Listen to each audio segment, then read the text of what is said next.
I've sort of thought prior to Putin moving across the border that we were actually in an international game of chicken, and neither side wanted to swerve. But provided that President Putin didn't invade, he was making Boris Johnson and Joe Biden look stupid because they kept saying he would.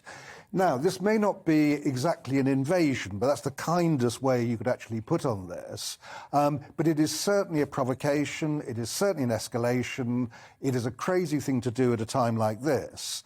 And now I tend to believe both Joe Biden and Boris Johnson that, yes, he intends to actually invade Ukraine.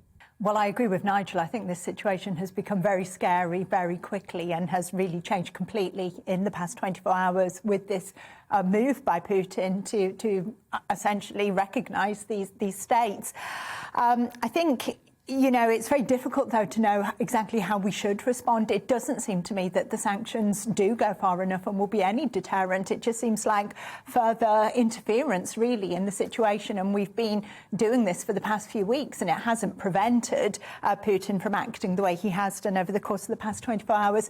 I'm incredibly sceptical about what Keir Starmer has said about stopping a propaganda war. I mean, quite how you would do that from Russia, I don't know. And the impact on the country, on our country, it sounds awfully like could just end up being more censorship. Personally, I would quite like to know what the Russia viewpoint is on this situation. I doubt I will agree with it, but I think we have a right to know, to make our own minds up ourselves. And, you know, it does seem that what's coming out of the Labour Party today is really a call for clamping down on free speech in this country yet again. Well, let's bring Peter Edwards in at that point.